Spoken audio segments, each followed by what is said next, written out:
class, I'm gonna go ahead and stream to YouTube, inshallah, just to have that for people who may want to see what they missed today.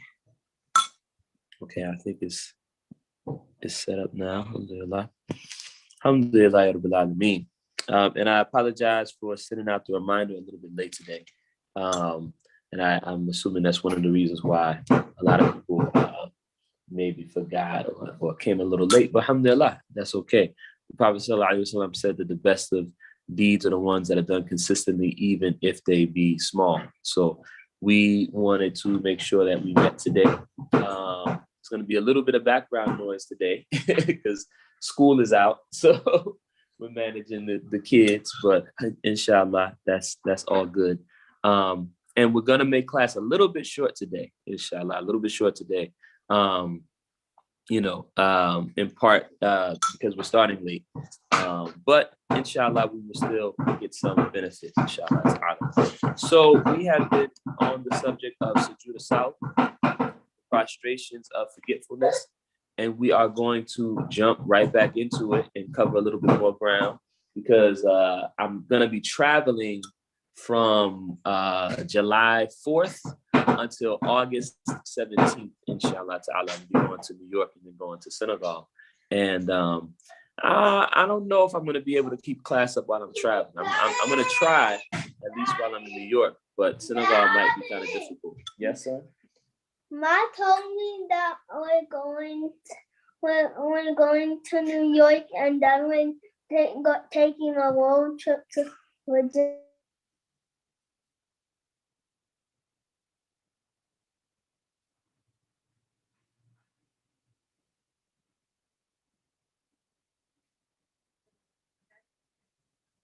His sons are talking to him. Yep, sorry about that. Assalamu alaikum, Brother Frank. How you doing? Salam, Dr. Habib. Alhamdulillah, good to see your face. I just spoke with Sheikh Amin a few days ago as well, and he was asking about you. I told him that you were doing well. Alhamdulillah. Alhamdulillah. Alhamdulillah, he's doing well. He's coming along, man. He's so much, it's like day and night. He's so much better than he was.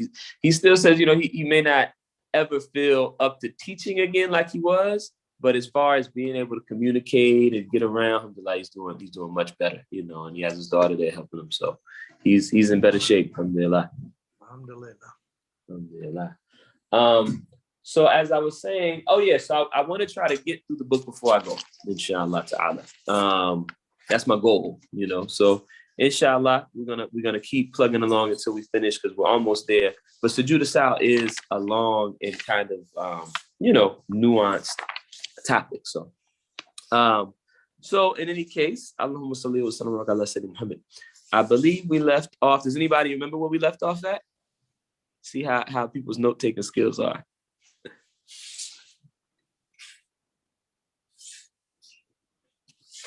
I've got some notes.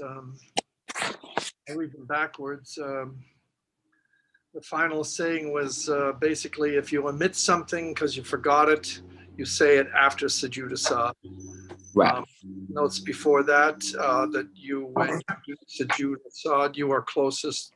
You are at that time the closest to Allah. Now, when you're in sujood in general, yeah. Sujood, you were talking about the deeper meaning of the prayer.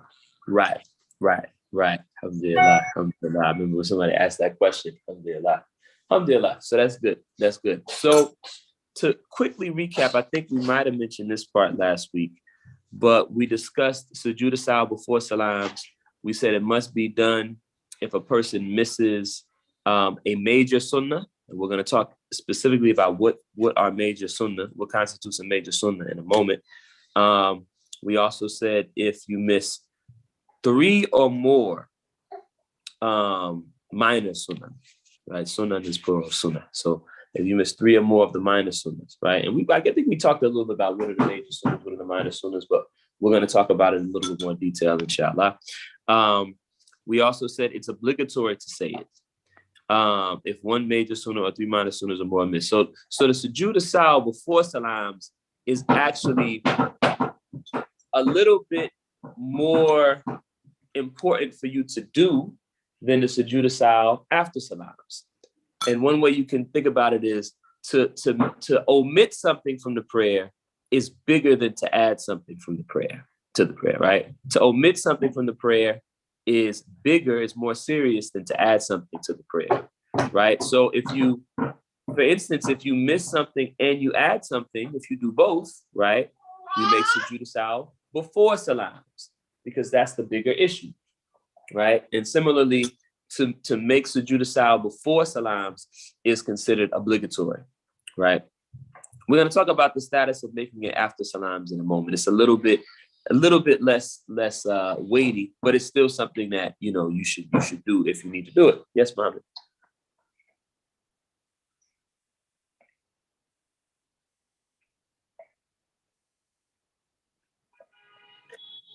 I can't really understand what you're saying, Mohammed.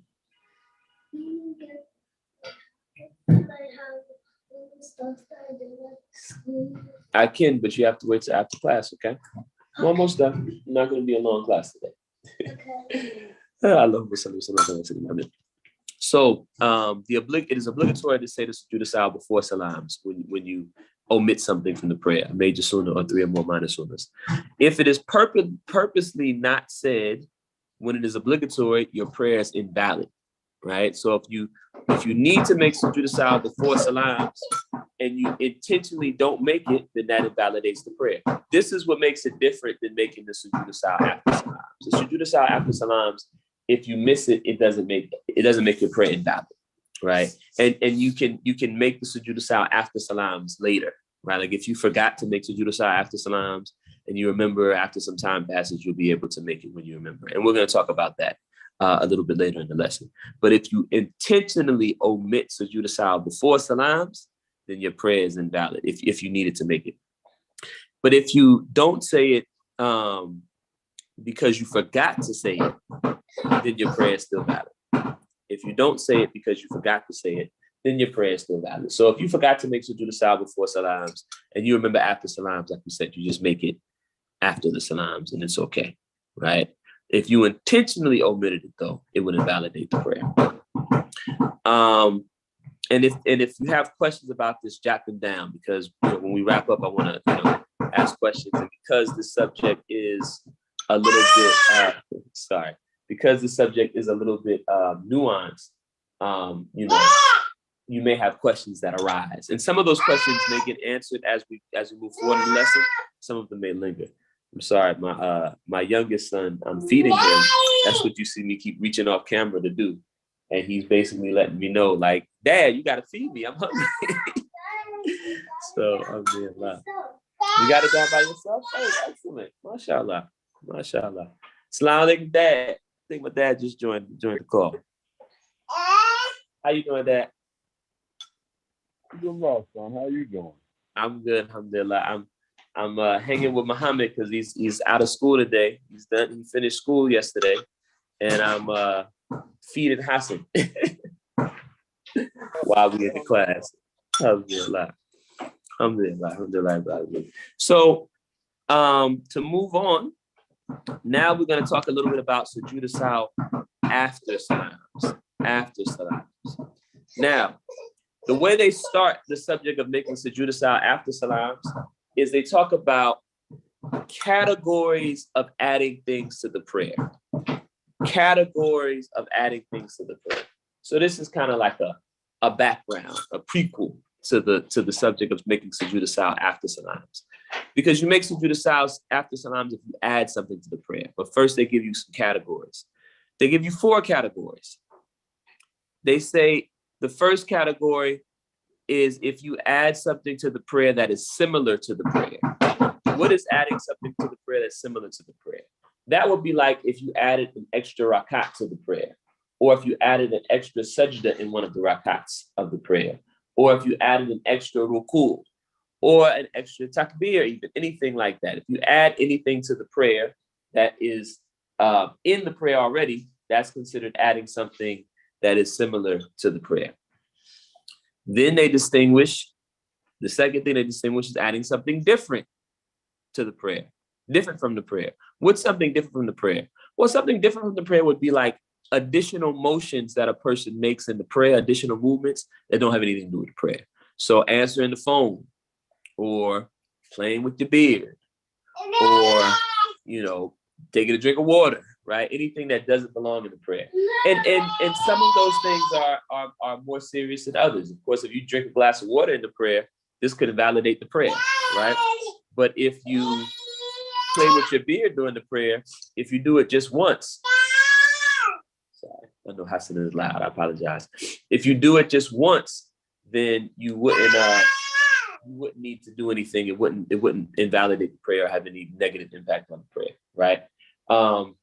If you have young children, you may find yourself having to manage them in the prayer or hold them in the prayer. That would be adding something different from the prayer, but it wouldn't require you to do anything because you're forgiven for that, right? You're forgiven for things that you have to do by necessity, and doing like managing children or something like that. That would be considered something that's a necessity, right? Speaking of which, I might have to take this guy out and hold him or something because he's getting loud. I didn't expect him to be so noisy while he was getting fed, but that's the mood he's in today. So the third category they give is adding something purposely to the prayer. So that's something that you intentionally do, whether it's adding an extra sujood or adding an extra rakat, or, if you decided to move something, maybe you're making salat, move something from here to here, that would all be intentional movements during the prayer, right? And then the fourth category, that's nice, Muhammad, I like it. And then the fourth category is to add something accidentally to the prayer. So that's if you were to add an extra sujood or an extra rakat because you forgot, right? You accidentally added to the prayer. You didn't need to add anything to the prayer. You just weren't sure if you made 3 rakats or 4 rakats, so you made an extra rakat, right? Or like, let's say, for instance, you have an uncontrollable itch and you scratch it without thinking. This would also be considered something that's sort of accidental, right? So you can add something similar to the prayer. You can add something different from the prayer. You can add something to the prayer intentionally, or you can add something to the prayer accidentally. So they set up the lesson by giving us those 3 categories, right? Those 3 distinctions. And then we go into how do you correct these issues by making sujood as-sahwi, right? So the first point we have after those categories, sujood as-sahwi, the prostration of forgetfulness, is not necessary for adding something very small, whether it's similar to the prayer or different from the prayer. So for instance, let's say you move your hand to adjust your clothes. You'll see this, I've seen this often, where big ulama will be making salat and they'll have on, a thobe or something like that. And when they go to make ruku or sajda, they'll have to kind of adjust their clothes a little bit, right? Now, normally, if you make multiple movements in the prayer, if you make like more than 3 movements in the prayer for no reason, like you fix your glasses, you fix your kufi, you play with your beard. Once you've done that 3 times, this becomes a problem. It's like you're not, that person is not being focused in the prayer. 1 time, 2 times, no big deal, right? Something uncontrollable like an itch that you have to scratch, right? Because you can't focus on the prayer. This is something that's forgiven. But the idea is that you don't want to make a bunch of additional movements. You should try to be still in your prayer. 1 or 2, it's not a big deal. But more than that, you should avoid, right? Some of the scholars even say that if you make too many movements, 3 or 4 movements in the prayer, this invalidates the prayer, right? So, but they also say you shouldn't obsess over it. So you shouldn't say to yourself, I made 2 movements. Did I make 2 movements or did I make 3 movements? Oh no, if I scratch myself 1 more time, I'm invalidating the prayer. You shouldn't obsess over it like that, right? But you should try to avoid making more than 1 or 2, unnecessary movements in the prayer. Does that make sense?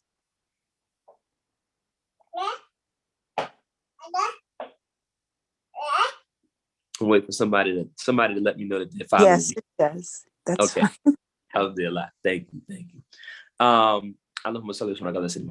So, if you add something very small, like 1 or 2 movements, whether similar or different, that doesn't invalidate the prayer. Similarly, they say if you were supposed to say your Al-Fatiha silently and you mistakenly say it aloud, it doesn't invalidate the prayer, right? And it doesn't require sujood saw, right? This is an interesting. Alaikum, Sister Zainab, welcome. This is an interesting point because if you do the opposite, if you're supposed to say Fatiha quietly and you say it silently, right? That's if you're supposed to say it silently and you say it aloud instead, that doesn't require anything. That's what it's saying here, saying Al-Fatiha aloud instead of silent. But if you're supposed to say it out loud and you instead say it silently, in other words, if you're praying Salatul Maghrib and you say the Fatiha silently instead of aloud, that's seen as being a little bit bigger of a problem, right? So that is something where you can make sujood saw before salams to make up for that, right? Because it's seen as omitting something, right? You're omitting saying the Fatiha audibly, right? Assalamu alaikum. Assalamu alaikum. Sister Tasneem, welcome. So that's kind of an interesting point just to mention when we go through this lesson, right? If you say the Fatiha aloud when it's supposed to be silent, no big deal. It's like you added something very small, does not require sujood saw. But if you say the Fatiha silently when it's supposed to be aloud, that you can make sujood saw for before salams, because you've omitted the audibleness. You've omitted the saying the Fatiha aloud, right? And let me know if that doesn't make sense or you need to say that again. Inshallah. Yes, I see a hand. Does that apply to women too?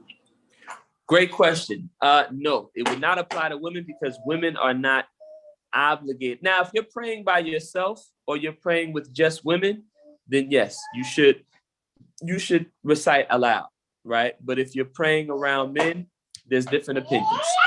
Some say the woman should still recite aloud, but just recite not in a very loud voice, right? Others say the woman, she can actually recite silently, even if it's a prayer that's said aloud, right? And so, I have not actually asked any of my teachers explicitly, what opinion do you have? I haven't asked Sheikh Mai, I haven't asked Sheikh Amin, but I know knowledgeable people who do both, right? So whichever way you follow as a woman, whichever way you've been taught, whichever way is your habit, right? If you've been taught that, when you're in mixed company and you're making the salat, you can pray in a low voice or even silently because the voice is awra for women, then alhamdulillah, that's then, do that, right? If you were taught that, you recite out loud, but not very loud, then alhamdulillah, that is acceptable too, from what I understand. But because of that, that's a great question, right? If a woman is praying silently because because she is trying to keep her voice low because it's awra and she doesn't want to recite out loud in mixed company, then she wouldn't need to do the sujood saw for that. That's a really good question. Alhamdulillah. Allahumma salli wa sallim ala Muhammad. So we said sujood saw is not necessary for adding something very small, like saying the Fatiha aloud when it should have been silent, right? As opposed to the other way around, like we just explained, or moving your clothes, or fixing your glasses or your kufi, some little movement like that once or twice, you don't need sujood saw for. Now, sujood saw is necessary if you add something similar, like an extra rakah, or an extra sujood, or an extra takbir. You wouldn't need it because that's considered very small, actually. But an extra sujood, an extra ruku,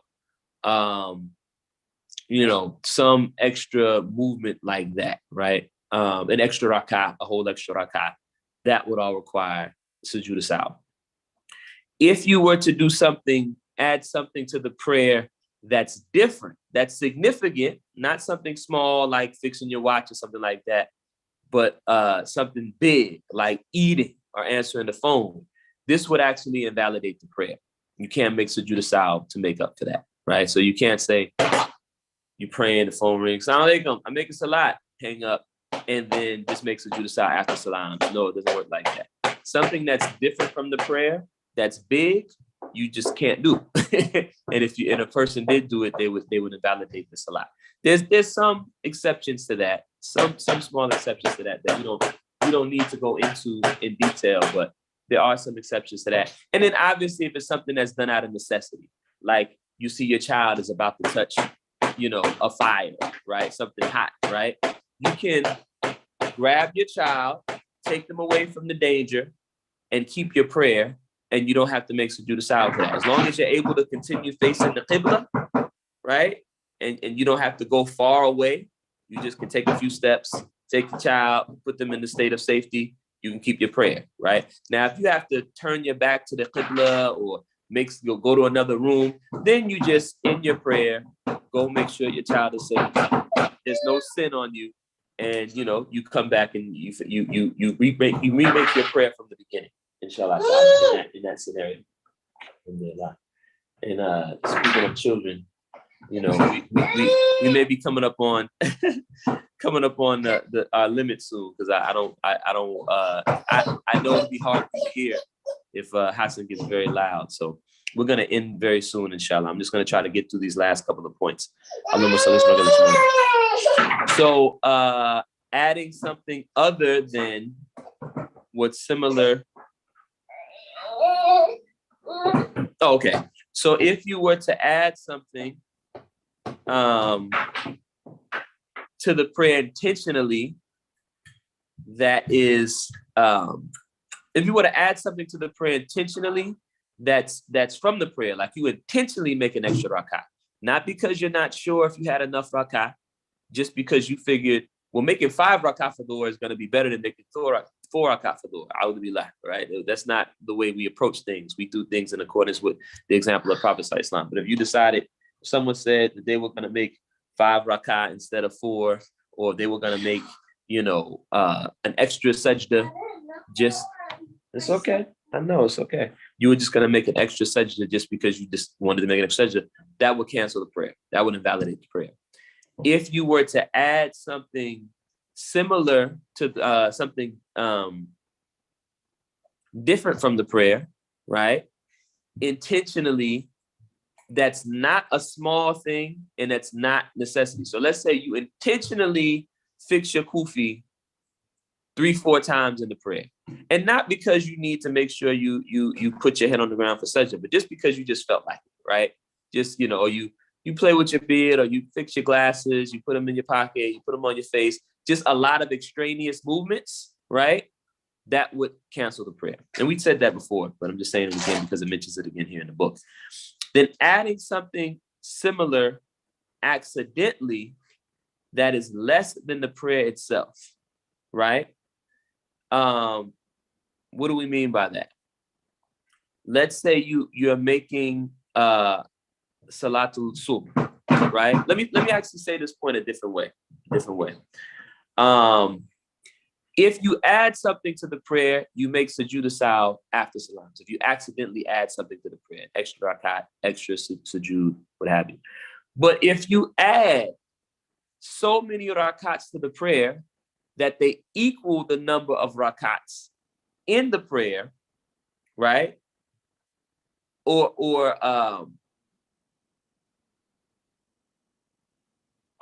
Right, that are equal to the number of rakats in the prayer or more, then you invalidate the prayer. So what do we mean by that? Let's say you're making Salatul Maghrib and you accidentally add a rakat to Salatul Maghrib. You make sujood salah after salams. Let's say you actually add 2 rakats to Salatul Maghrib, forgetfully. You make sujood salah after salams. But let's say you add 3 rakah to Salatul Maghrib.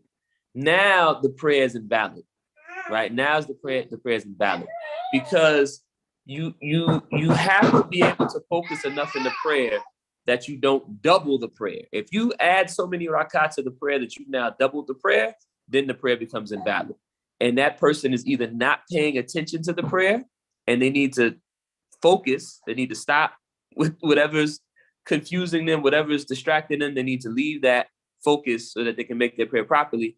Or if they're like very tired or something like that, like if they're very sleepy, they're not able to focus on the prayer and they're so sleepy that they're causing themselves to make 3 rakat 6 rakat for Salatul Maghrib, then they should stop and go lay down, right? Sleep until they can come back to the prayer.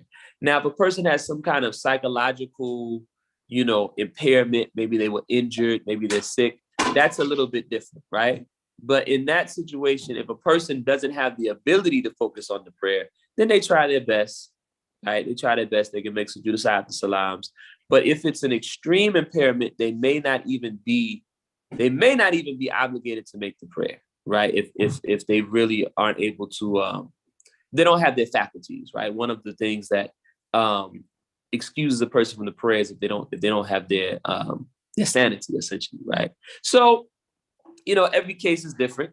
Every case is different. But generally speaking, if you add the same number of rakats to the prayer that the prayer initially had, then that prayer becomes invalid, and sujood sahl can't make up for that, right? Let's say you make salatul dhuhr. You accidentally add 3 rakat to salatul dhuhr.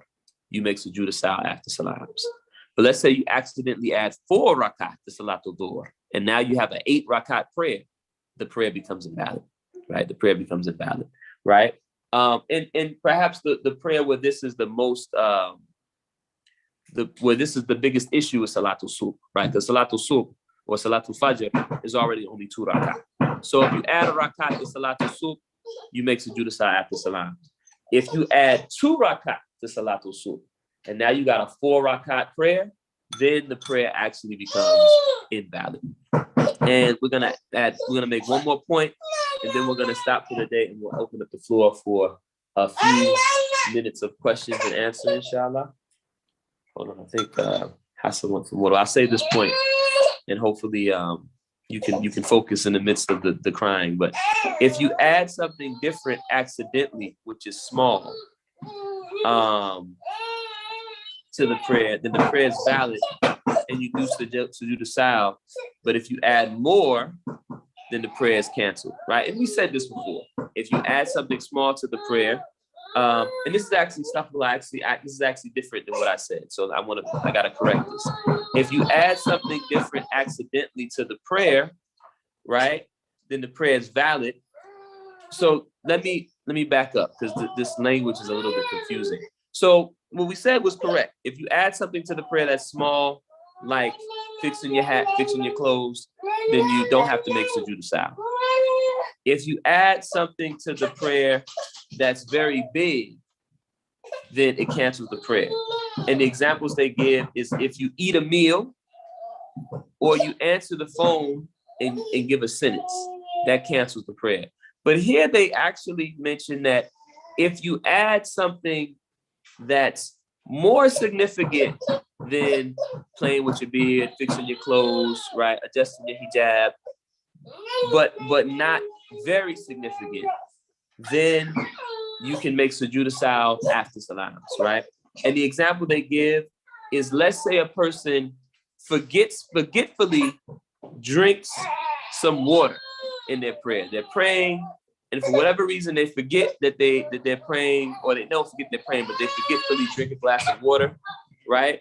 Or they answer the phone with 1 or 2 words, right? Then they can make, or answer not the phone, but they answer a person with 1 or 2 words. Then it says here, one opinion is that you can make sujood sahl after salams and keep your prayer. And if you're wondering, well, how is it that a person could drink a glass of water and keep their prayer? Well, in a nafil prayer, like let's say you're leading tarawih and your throat gets a little bit, gets a little bit dry to where it's preventing you from making the prayer. Then you would have the right, if there's a glass of water on the desk in front of you, on the minbar, wherever you're at, where you don't have to actually move away to get it. If you just took the water, took a couple sips, you can keep your prayer. So let's say now you're making salatul subh, right? And you're thinking like you're still in the mind frame, almost like when you were making tarawih, and the water's right there, and you forget, and you drink a glass of water, right? Doesn't invalidate your prayer. You can make sujood sahl after salams. Similarly, let's say somebody is walking by and they say assalamu alaikum, and you say, oh, alaikum salam. Oh, and you forget, you answer them. Or you answer them with just 1 or 2 words. They say, where's the food? over there. You forget. There is an opinion that you can make sujood saw after salam to fix that. Personally, if I would say if I speak to someone in the prayer, I'm probably going to make that prayer again. But they are both opinions, right? We've even seen both opinions here in this book. So if a person were to say one or two words or pick up a glass of water that's right in front of them and drink it, right? You could make sujood saw after salams for that and keep your prayer. That is an opinion. And they share that in this part of the book. And we're going to stop there, inshallah. We're going to stop there and we're going to come back next week and continue with sujood saw.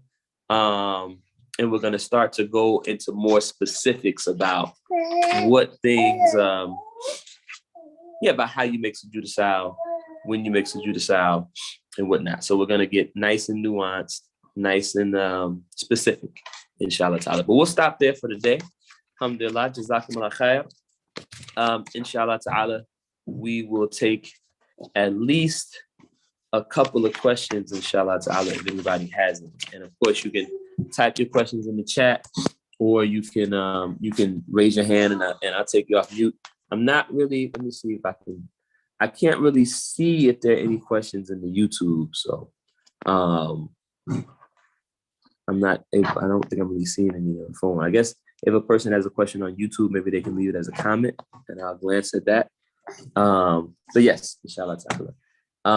Any questions? I see somebody said something in the chat. Let me just read this. Oh, alhamdulillah. Alhamdulillah. Alhamdulillah. Assalamualaikum. Wa alaikum salam. How you doing? Say the tasneem. I'm so happy to see the baby and to be back in class. I miss everyone. We're happy to have you. Alhamdulillah. I gotta get back in the groove and get my notes down so I can finally get my jazz up. Inshallah. Inshallah ta'ala. So my question, and this is actually something I've been wondering for a while. So let's say if you aren't sure, like you just kind of like mentally clock out for a few seconds and you're like, wait, what rakat was that one? Is it better to make an additional rakat or to just kind of like, because like it could be more or less. So would it be better to like make another rakat to kind of fulfill and then do the sujood saw, or to just like if you feel like that might have been, I might be good. Like what's the best action to take if you're not really sure? Right. If you fulfill the rakats.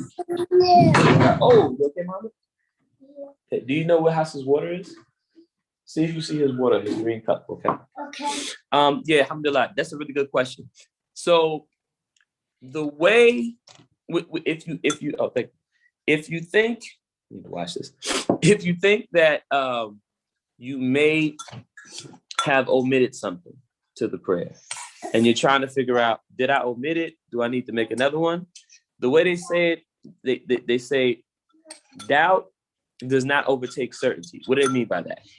Let's say you're pretty certain that you've made 3 rak'ah in Salatul Maghrib.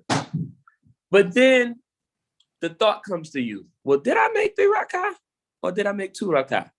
Well, you started off with certainty, right? You started off feeling, very confident, feeling certain that you had made your 3 rak'ah, and then doubt came, right?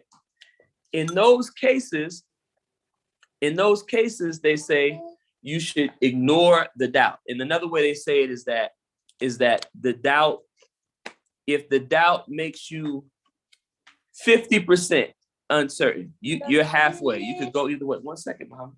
When I finish class, 1 second. You're halfway. You can go either way. Then you should act on the doubt and you should make an extra rak'ah, right? But if you are pretty sure that you've made the right number of rak'ah, right? You have some doubt, but the doubt is not so great that it's made you kind of 50-50. The doubt is coming after you felt certain, right? I'll say it again because somebody just rejoined. If the doubt is coming after you've already felt certain, and the doubt does not make you sort of 50% sure, or doesn't make you kind of 50-50 on whether or not you made the right number of rak'ah, you should ignore it. You should ignore it. But if the doubt is a significant doubt, it's more significant than that. It's not just a doubt that has come after you've been certain. It's not a doubt that, I'm sorry, it is a doubt that, you're right, it's not a doubt that's come after you felt certain. One second, Muhammad.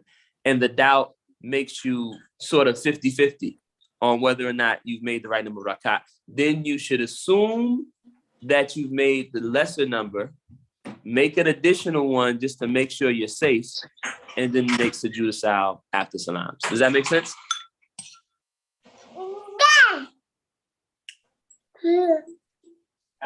Yes, it does. Alhamdulillah. So, it all depends on the circumstance.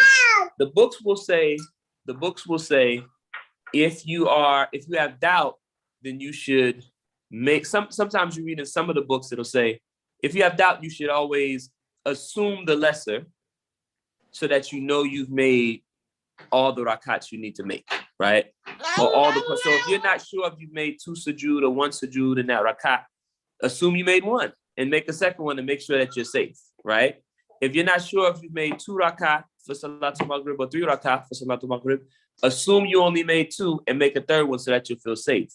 But when you get a little bit more nuanced than that, the scholars say you also have to pay attention to how strong the doubt is, because you don't want to be in a situation where, every other prayer, you're like, I'm not 100% sure, so I'm just going to make extra. And then a person could end up habitually adding to the prayer, right? Which puts a bigger burden on you than what you're supposed to have to deal with. And it could even put a person in a situation where now they're habitually adding to the prayer, which is not good, right?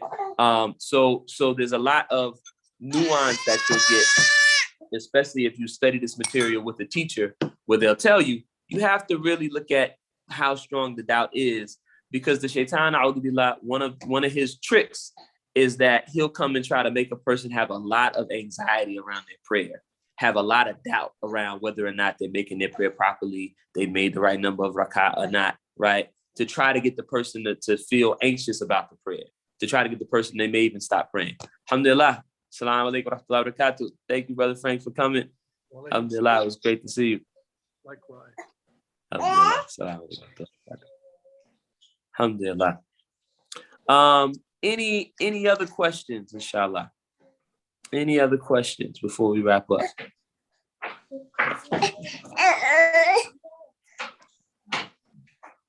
I did have a question. When you are making the sujood sahl, do you say the whole, like a tahiyyatu, that whole thing, or do you, like, at what point do you stop and do you salam out and then do 2 rakats, or do you just say a certain part, then do 2 rakats, then salam out? Right. Great question. So what you do, Assalamu alaikum, Auntie Rahima, welcome. Alhamdulillah. So it depends on whether you're making sujood sahl after salams or before salams. If you're making sujood sahl before salams, then you're going to say the attahiyatu, and you're going to stop right before you say the shahada. So you're going to say attahiyatu lillah, zakiyatu lillah, wa salawatu wa tayyibatu lillah, assalamu alaikum wa rahmatullahi wa barakatuh, assalamu alaikum wa ala ibadillahi salihin. And you're going to stop there, and then you're going to make your 2 sujood, and then you're going to say the attahiyat and the shahada and everything that you normally would say to end your prayer. Got it?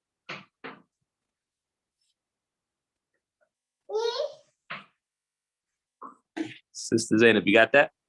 Yeah, I got that. Yeah. Now, if you're making it after salams, then you say everything that you would normally say to end the prayer. You say the tahiyyatu, you say the shahada, you say the du'as that you make at the end of your salat, and you salam out once to the right. Then you make 2 more sujood, and then you end the prayer by saying the tahiyyatu up to and including the shahada. Attahiyatu lillah, zakiyatu lillah, wa salawatu wa tayyibatu lillah, assalamu alaykum ya nabi wa rahmatullahi wa barakatuh, assalamu alaykum wa ibadillahi salihin, ashhadu an la ilaha illallah wahdahu la sharika lah, wa ashhadu anna Muhammadan abduhu wa rasuluh. And you stop there. You don't even say the prayers on the Prophet ﷺ, which is very unique. Normally I would always encourage you to say it, but you stop short of saying it when you make the sujood sahl after salams, and after you say the shahada, you salam out to the right and left if you do to the right and left. Is that clear? Yeah, that's clear. Alhamdulillah, alhamdulillah. And inshallah, I'm gonna go ahead and wrap up because we're getting noisy over here. But jazakumullah khair. Thank you all for joining. Thank you all for being patient. Alhamdulillah. Alhamdulillah. Alhamdulillah. Jazakumullah khair. Alhamdulillah. And inshallah, we will see you all next week at the same time. Inshallah, I try to make sure I send the reminder out a little bit earlier. But even if you don't get the reminder, we start at 9 a.m. My time, California time, which is 10, 11, 12 noon East Coast time, inshallah ta'ala. So if you don't get a reminder, that usually means that maybe we're just running late and we'll still have class. Because if I have to cancel class or anything, I always try to give a reminder ahead of time. Alhamdulillah, jazakumullah khair. Inshallah, we'll see you all next week. أعوذ بالله من الشيطان الرجيم بسم الله الرحمن الرحيم الحمد لله رب العالمين اللهم صل على سيدنا محمد الفاتح لما أغلق والخاتم لما سبق ناصر الله خلق الهدي لا شريك ولا إله إلا الله العظيم أعوذ بالله من الشيطان الرجيم بسم الله الرحمن الرحيم والعصر إن الإنسان لفي خسر إلا الذين آمنوا وعملوا الصالحات وتواصوا بالحق وتواصوا بالصبر سبحان ربك رب العزة عما يصفون والسلام على المرسلين السلام عليكم جماعة. Inshallah, we'll see you next week.